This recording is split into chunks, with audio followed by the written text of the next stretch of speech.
Hello everybody, Coach Gabriel Shaw of MoveSpace.com, and I wanted to make this short video to help you understand how you can recover from injuries faster or improve performance better by managing your tension. So if you're a high achiever like me, you've probably heard of a lot of different time management strategies. If you're really into the zeitgeist, you may have started thinking about energy management strategies. The same thing for productivity, where we're thinking about time or energy management. We're thinking about decreasing pain or improving performance. We need to start thinking about tension management. And your body is a system of tension. That's physical tension or it's neurological tension. And what we need to do is we need to start thinking about what do we need based on the amount of tension that we currently have. So Tart Hargrove is a manual movement therapist, writes in the book, A Guide to Better Movement, that the difference between a beginner and an expert is that an expert can relax the muscles not needed for the movement.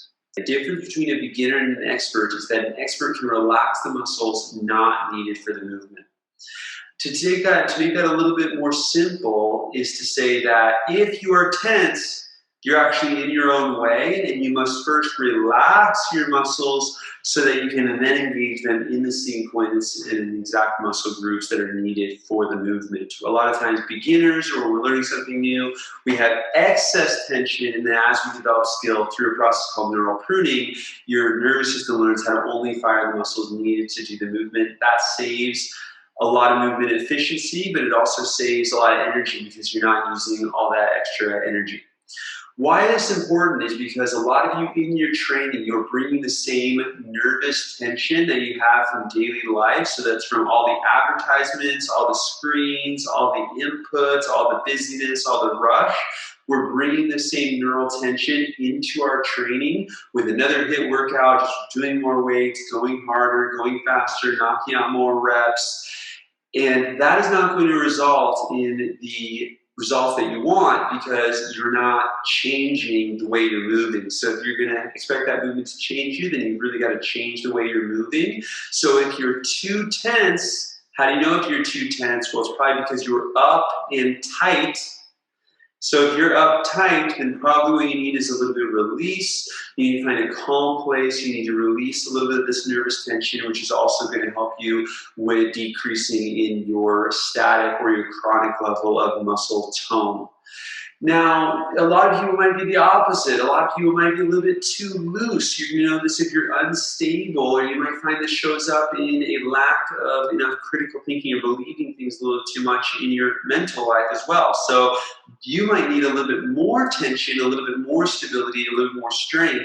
That might be somebody who's been doing a lot of yoga, a lot of meditation, a lot of static stretching. So that's the other thing we have to think about in managing our tension is we have to think about the body as one complete structure where we have to manage not only the tension in our mind, but also the tension in our body, and then also, more importantly, the tension in different areas of our body, whether that's managing the front tension with the back tension, or the tension on multiple sides of the joint. So your body is a tense, segregated structure. You can think about it like a bicycle tire. So if you are tensing certain spokes in your bike tire, that's going to deform your tire, which is going to lead to injuries, unless you're also changing spokes on the other side of the tire so that you can keep things nice and balanced or aligned. So I was at a Tony Robbins event this last weekend, and it was a great event, and I learned a lot, but on the other hand, all they were doing is thinking about more and more and more and stronger and increasing that energy.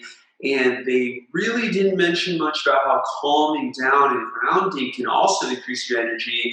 When they did mention it, it was really only more as an afterthought. So most of us in our society are thinking more.